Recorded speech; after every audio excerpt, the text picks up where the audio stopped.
Yeah, it's hard to see what's in front of him when he's covering up the level like that.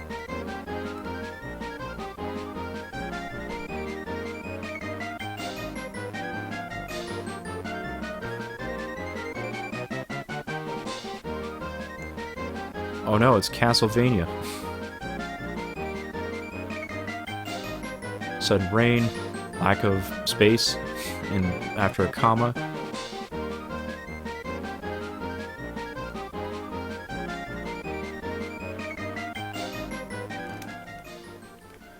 Right on, it's Spook Mansion. And man, this looks pretty. Nice use of transparencies.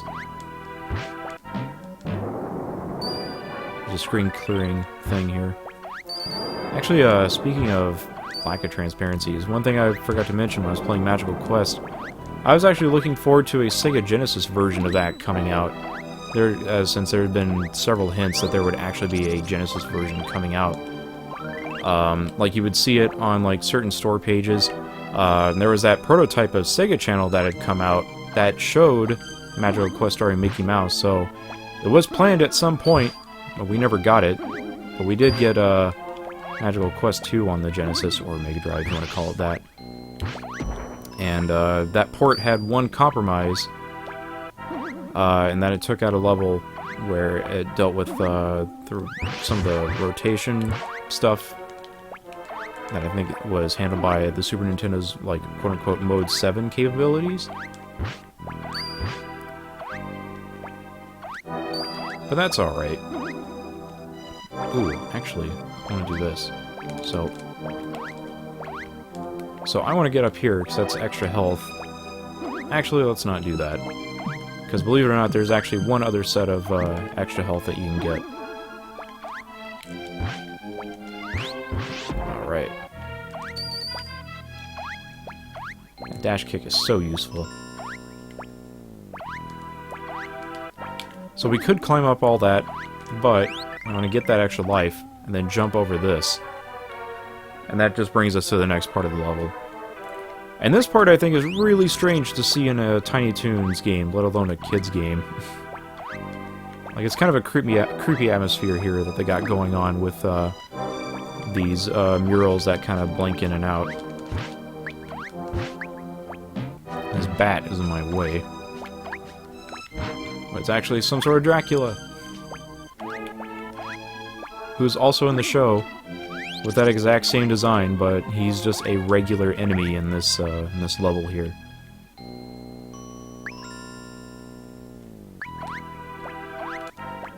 There we go.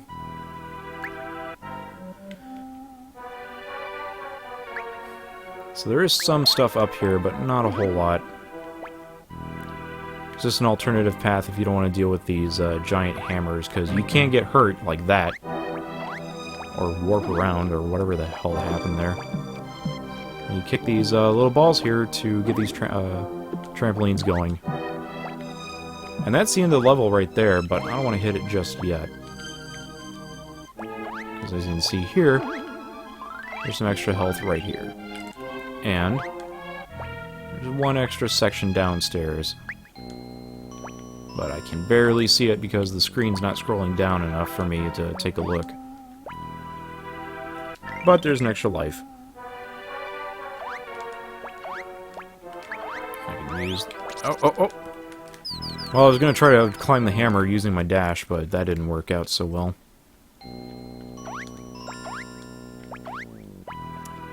That's fine. Ah. Yeah, sometimes if you dash, you will push the camera around, and it makes it very hard for you to see what's coming up. So it's kind of unfortunate that sometimes the game's capabilities don't quite work as well as it should. That's alright though. Just climb up that, even though I don't really care about getting the extra health.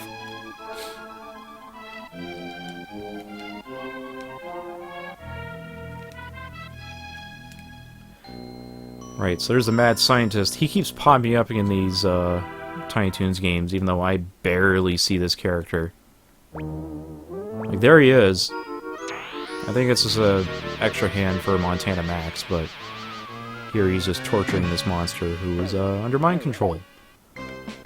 Now he throws crap at us, and we gotta kick it into this stupid machine. The best way to do it is just get him angry. Kick him. Get him to kick these screws into you, or throw these screws into you, and you kick him into the machine. Best to try and get more than one, because it takes out the machine faster. So push him.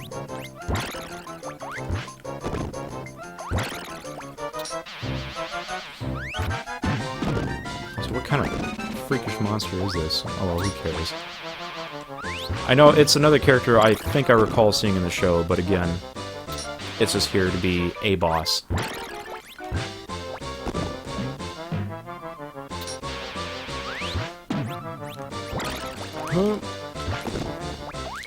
There we go.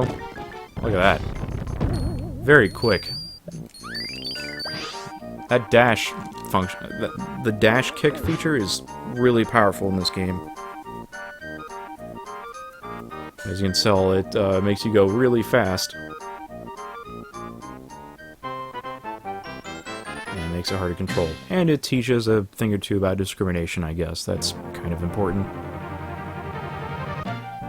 And sorry, I gotta keep you waiting. It's game time again. And the worst part is, these minigames can repeat, so I hope that doesn't happen.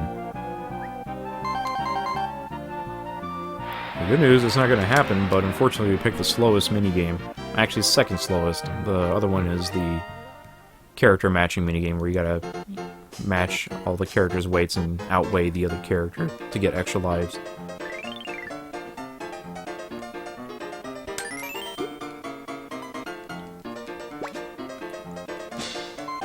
And it literally is just match bingo, and there's not really any strategy whatsoever. You just hit a button, and you just mark out some spaces on the board. So if we get Shirley the Loon, we get an extra life, but it can mess us over.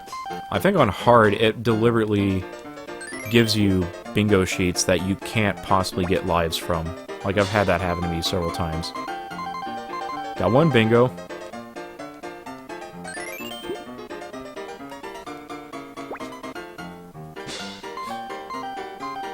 Hey, got a second one. That's literally all there is to say about this minigame. It's not that exciting.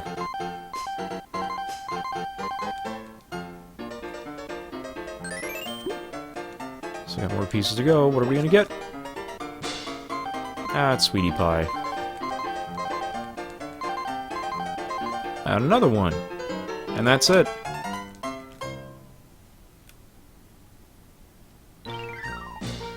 Alright, stage 4 is the most different, like the one stage that is completely different from pretty much the entire game. And it's literally just get a football to the opposing team's goal.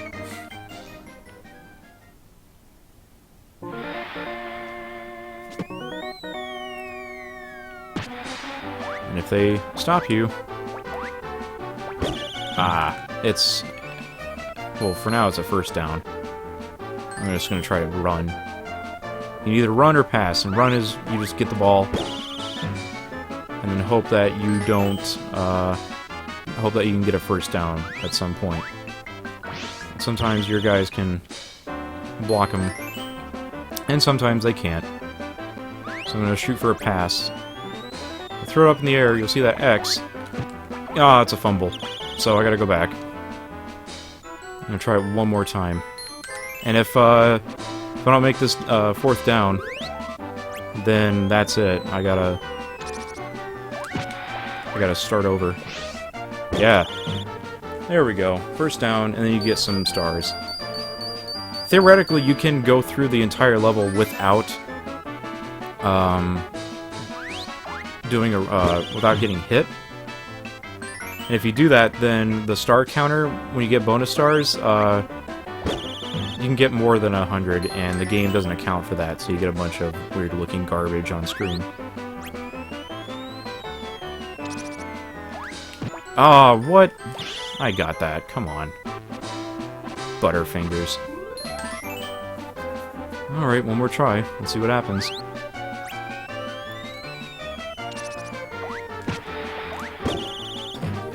Well, at least it's a first down.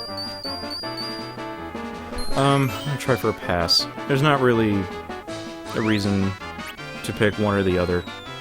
It's just, can you leap and grab the ball? If so, then go for it. It makes it easier to get a first down this way. And gain some ground.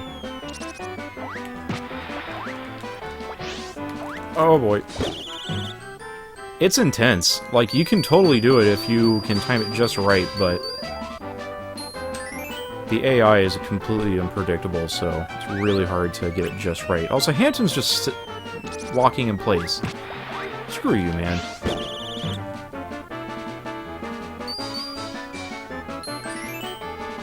Get that weak mess out of here. The Furball's just literally standing there.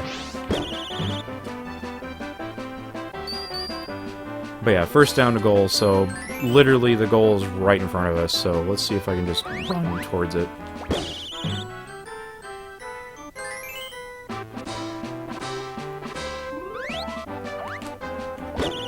Yep, it's right there. So, as long as I can get on the... there, that's it. It's a creative stage, but it's just kind of weird.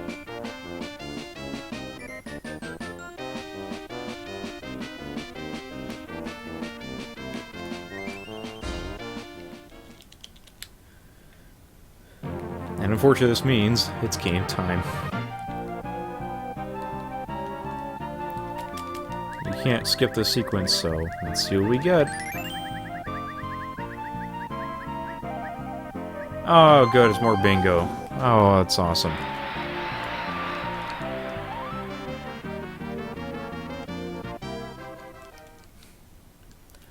So literally all you do is just mash buttons, you get a bingo ball, and what does it match? I don't know, doesn't matter, because it's boring. I guess if you're not that great at the game, getting these extra lives would be very helpful, but when you've played this game for over almost, what, 25 years at this point, it's just annoying. I mean, it's not like I play this game every day or anything like that, it's just... It's not like when, people who make games will account for people who will play this stuff forever.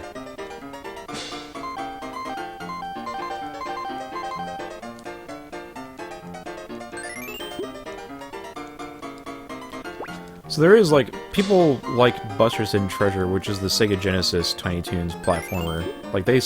People seem to like that more, but I feel like the levels are kind of nondescript, and that it's just a bunch of random platforming, that it doesn't really stick with me like this game does.